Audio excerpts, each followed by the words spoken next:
आज आपण बनवणार आहोत केळाचा फराळी चिवडा। हे मी कच्चे केळं घेतलेले आहे, बघू शकता। आपण याला सोलून घेऊ। आपण बनवायला सोलून घेऊ।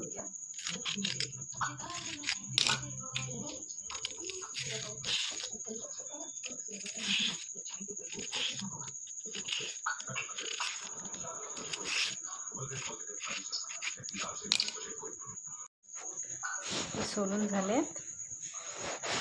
ओके, गॅसवर कढई ठेवलेली आहे, त्यात तेल टाकले आणि हे जाड्या साईजची किसणी घेतली आहे। ओके, आपण चेक करू तेल गरम झालं आहे का तर। चलो, तेल गरम झालं आहे। आता मी ही किसणी घेते आणि ही माझे बनाना, आणि आता मी स्टँड लावणं जीवावर आलं आहे, तर मी तुम्हाला 1 मिनिटात दाखवते की मी कसा किस पाडला आहे। तर त्या चाळणीने असा लांब लांब किस पाडून घेतला आहे, बघू शकता। जास्त नाही, थोडा थोडा, जेणेकरून तो असा छान मोकळा झाला पाहिजे। ओके, 2 व्हाईट पेपर ठेवलेला आहे आणि हा माझा चिवडा जरासा जळतोय पेपर्स टाकेपर्यंत।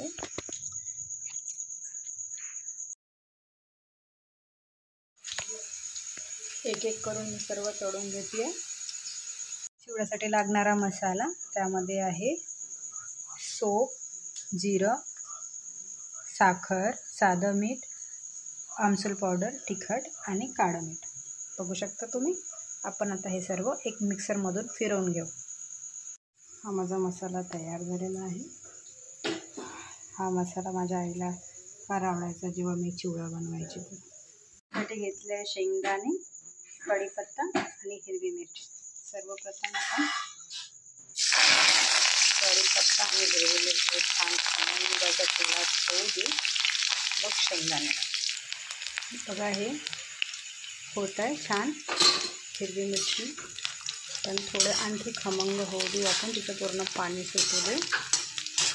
कढीपत्ता आणि हिरवी मिरची झालेली आहे, आपण याच्यात शेंगदाणे जे थोडे उर्वरित राहिली आहे ते त्यात होऊन जाईल। मसाला आपला तयार आहे। हा मसाला आपला तयार आहे, तर आता आपण चिवडा बनवू। ओके, हे आपण पूर्ण तळून घेतलेले बनानाचा चूर त्यामध्ये ॲड करू। आपले हे शेंगदाणे, कढीपत्ता आणि हे,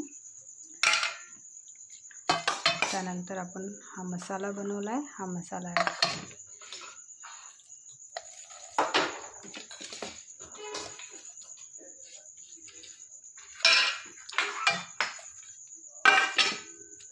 आता आपण याला चमच्याच्या साहाय्याने मिक्स करू।